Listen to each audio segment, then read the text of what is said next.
Welcome to Short and to the Point, a podcast from the Comeback in Awful Announcing. Here's your host, Jessica Kleinschmidt.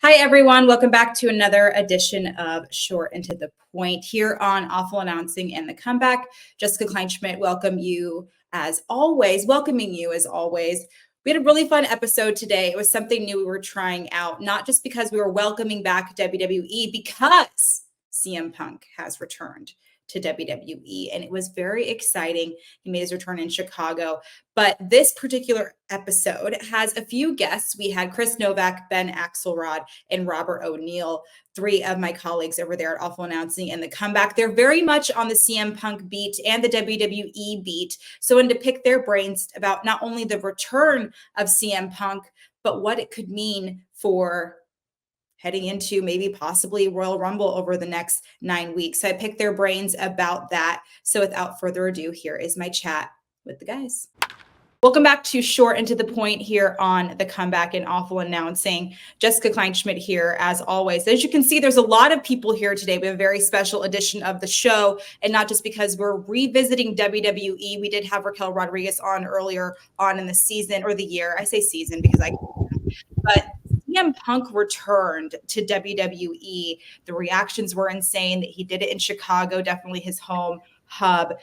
We have these new faces joining the show. Ben's a repeat offender, but we have Chris Novak, we have Ben Axelrod, and Robert O'Neill. They're very much in on the CM Punk and the WWE beat. Fellas, thanks for joining me today.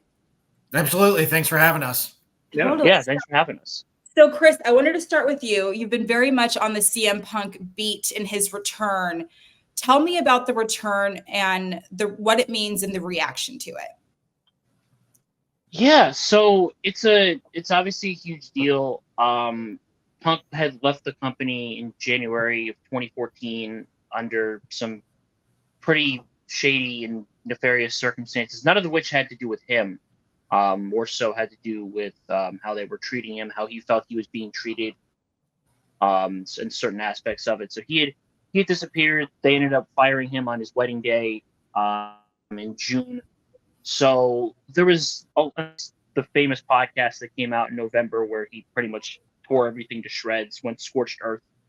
So it never really seemed like he was going to come back, even though everyone does usually come back. But he felt like the guy that, was going to actually stick to his words and never come back. But obviously everything went down the way that it did. He got fired in early September. And then, you started hearing the whispers. You started thinking, okay, it makes sense, but are they actually going to do this? Does it make sense for them to do it? And I guess it wound up making sense for them in the best possible way because they obviously kept it quiet.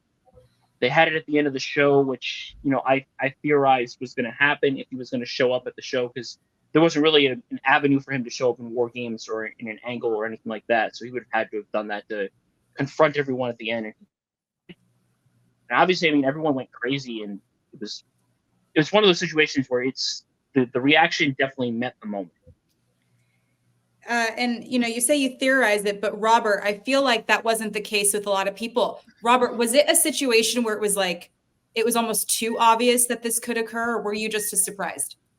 I think it was a little too obvious. Like, you look at all his kind of big moments in his career. They've been in Chicago, and they finally had a chance to do one. So it was kind of a slam dunk, but you watch Survivor Series as a whole, they didn't have Roman Reigns there. They didn't have his bloodline. It's still a really good show. So Punk coming out kind of felt just like icing on the cake where they didn't need to do it. But, now we're here, and it was a great moment, all-time moment. But yeah, it's crazy that it happened. It's kind of like Chris said. I think if you told anyone 10 years ago that he'd be back in the next 10 years, they'd believe you. But the path he took is so crazy and unconventional. I'm a little pissed off that they brought AJ Lee into it. Don't interrupt a girl's wedding day. That's messed up. Yeah. And Ben, when it comes to the coverage of this, because you wrote about it, I believe it was wrote about what Forbes wrote in a report saying he wasn't going to return as he was returning. So tell me a little bit about the media coverage that led up to his actual return.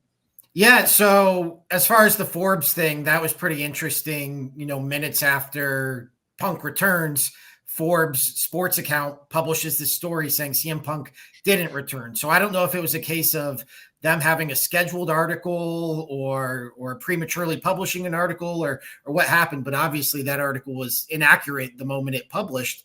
But it really spoke to kind of the circumstances leading up to the return, because there was this idea, like heading into it, we had an article on Awful Announcing that Robert wrote about the possibility of Punk coming back at Survivor Series, but nobody, I think if there were betting lines on it, nobody would have bet on it happening.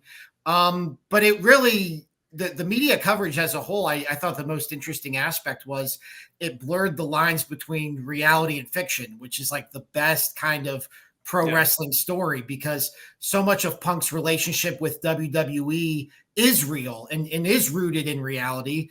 And then you also had the reaction from Seth Rollins, throwing a fit and people wondering, was that real? Drew McIntyre storming off right before the return, people wondering if that was real. So, Punk coming back was going to be a big deal no matter what. But the fact that you had all these side angles and all these questions of, was this real? Was this fake? Are they setting this up? Like, that's the best kind of pro wrestling story. And I think that's what makes CM Punk such an intriguing figure, is because he just lends himself to those kind of storylines in every possible way. And tell me about that. And Chris, I want to ask you, when it comes to the it factor, sometimes you can't describe it. And we think of, if you want to compare CM Punk to some of the better looking guys, the physique, what have you, they're not really on the same page as far as that goes. So can you describe the it factor for CM Punk, or even is there one? Yeah, I think it all really starts with his charisma and the way that he's able to, put forth the message that he, feels he's obligated to do. He had mentioned in the promo on Monday, and it was his big thing back when he was starting to really get popular in WWE, that he was the quote unquote voice of the voiceless. And he was, speaking for fans who maybe felt disenfranchised and felt like they were, weren't getting what they wanted out of the company. There's a lot of people who feel like CM Punk. There's a lot of people who, have played the game like Punk, who, feel the same way, who've come up the same way through the independents, weren't originally accepted at WWE, but eventually was able to, carve out their own niche. Not everybody has been so successful at relaying that message, though. He has been charismatic enough to, be able to pull it off, be able to, get people to buy into what it is. Because it's like, the promo that happened on Monday, in respect to CM Punk promos in WWE, it wasn't anything special, but like even those 5 or 10 minutes, it got everybody talking the next day. So something about him must just be effective. But I honestly think it's mostly a charisma thing and how he's able to deliver his stance. Okay. And Robert, I want to kind of play devil's advocate, because I feel like there's a lot of people who don't want to work with him. Charisma's great. Charisma's great. Why would you not want to work with or be on the other side of a CM Punk match?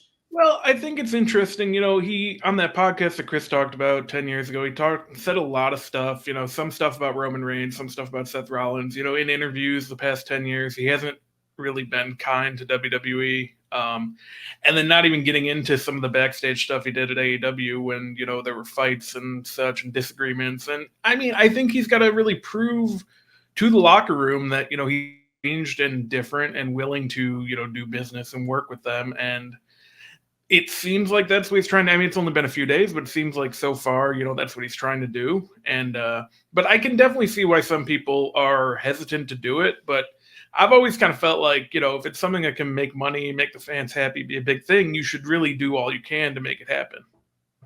And Ben, on that note, because we're on the talk about covering these storylines, what could the storyline possibly be, and how do you cover it?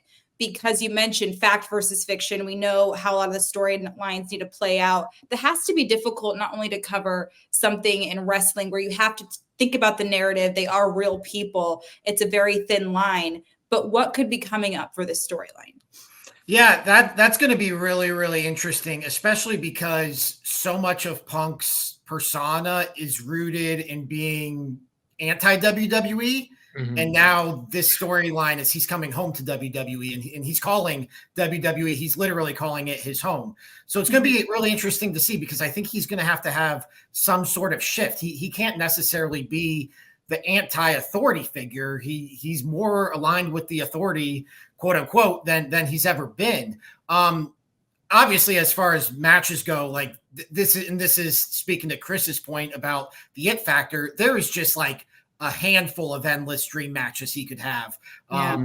Seth Rollins stands out as the most obvious one right now. Obviously, you would think Roman Reigns is somewhere down the line. But even guys like Finn Balor, Dominic Mysterio, guys you wouldn't even have thought of a year ago as being dream opponents for CM Punk. Like, there's just an endless list. Kevin Owens, there's a lot of natural built-in heat there between those two that kind of bleeds into real life and fiction. So it's going to be interesting to really see, because I think this is the first time really, I mean, in a long time, maybe since, 2010 to 2011, that he's going to have this sort of shift from being a anti-authority figure to being more in line with the authority. And there's also, the elephant in the room is he's a hypocrite, right? The elephant in the room is that he said all these things about WWE. He went and worked for the competition. He was going to be the guy who stayed away, unlike everybody else in pro wrestling history. And now he's kind of come crawling back. So it's going to be really interesting to see how they handle this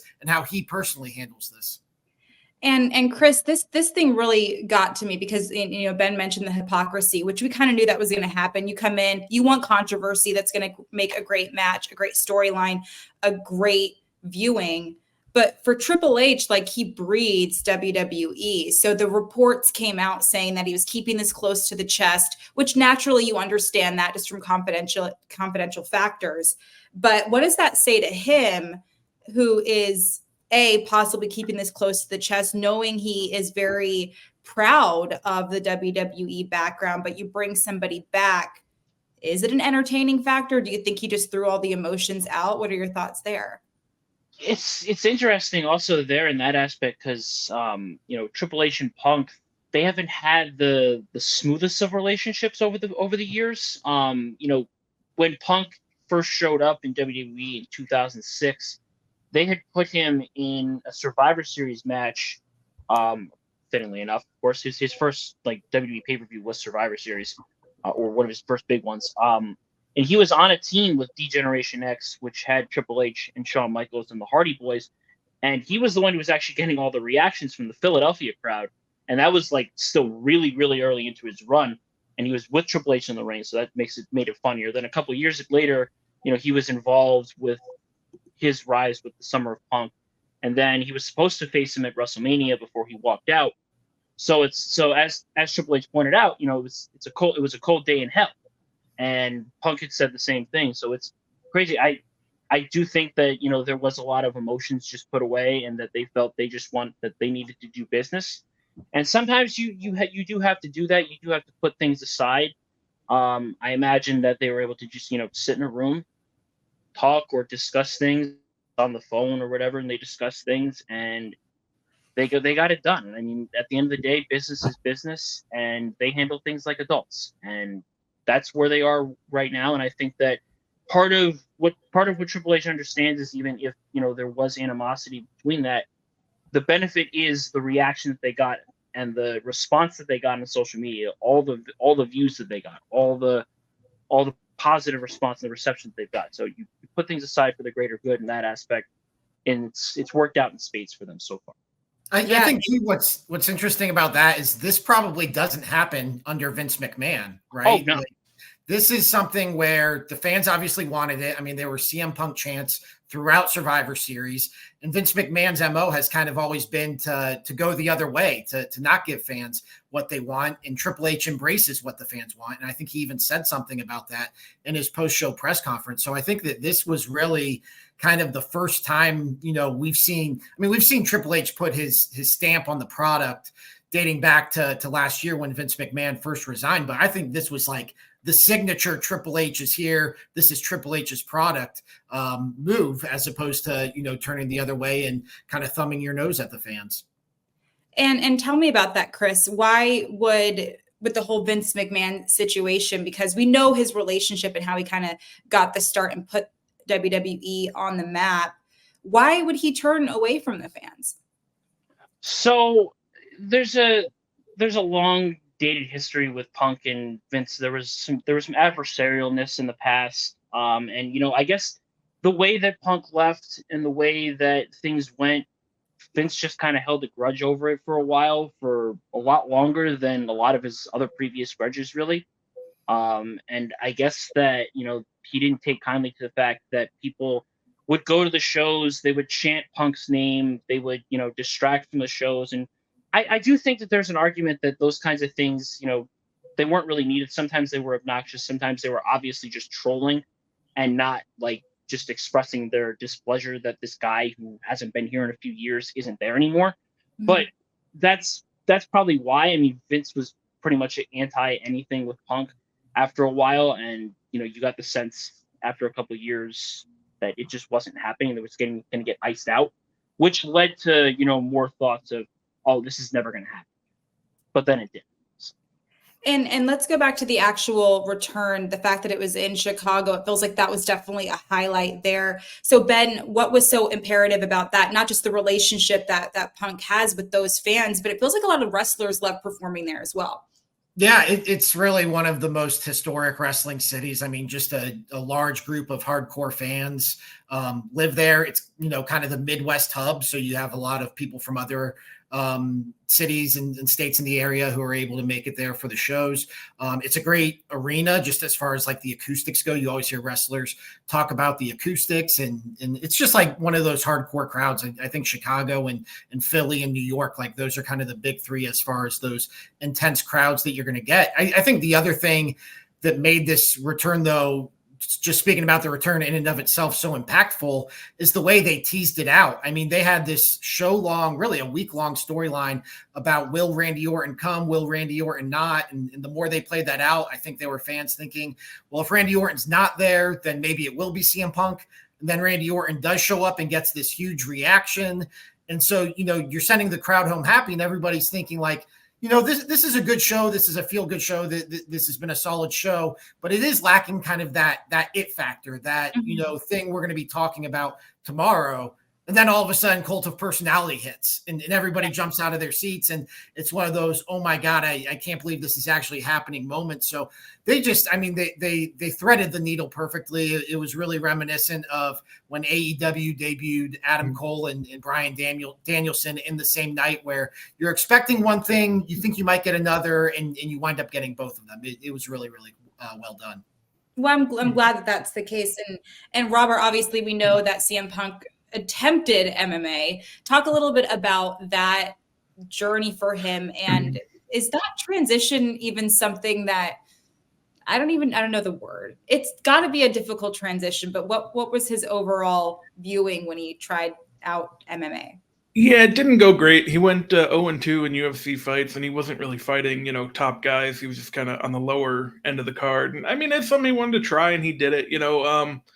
Brock Lesnar is an example of someone who was able to do it, but he's kind of a one-of-one athlete. Bobby Lashley has had a little bit of success in Bellator. Like, as far as going from professional wrestling to MMA, it's not super easy. And I think he found that out. And, it's something he always wanted to do. Good for him. But, yeah, it did not go great. Yeah, and Brock Lesnar always terrified me, and to know that he does the actual MMA stuff, I'm like, okay, this fear is legit. Good for everybody there. So the thing I wanted to ask next, Chris, when it comes to this overall experience, was the timing right? And I mean that not necessarily building up to Royal Rumble, possibly. You got to warm up the car a little bit, but was WWE ready to embrace it? Because I know you guys mentioned they were looking for that next little extra oomph. And I will say, that women are getting better storylines. That stuff's certainly building up, and I think that's great. But were we ready to watch CM Punk return to WWE? I think we were. I think that the phrase is cliche. Time heals all wounds. Obviously there's no iciness between the fans and Punk. Sometimes when people leave, there's that resentment. I think some people still have it for him. I think some people still have it out for him in terms of how they feel about him, even though he did come back and he said what he said. But on the whole, I think everyone is ready for this. I think it does. It adds a little bit to it because it's interesting because I think while the Punk chance did happen at the show, I think while the rumors have been out there, in an odd way, they proved that they need him as like a cherry on the top. But like right now, they're pretty driven. They've got a lot of good going for them, even without Roman on SmackDown right now. Like you mentioned, Jeff, the women are doing great things. They're gonna possibly do something emotionally devastating on Friday. But besides that, on Raw, they could have used another big star like Punk. I don't know if he's going to be floating or whatever. He might. I don't know what they have planned for him, although the Seth does seem like it's in line. But yeah, I do generally think that the people were ready for it because this adds another layer of excitement and what could possibly happen to the road to WrestleMania, which last year they geared up, they looked pretty good. This year they might be gearing up for something even better. And Ben, we kind of heard what you could possibly see as far as storylines go, but Robert, what was your hot take storyline leading into for a while for CM Punk?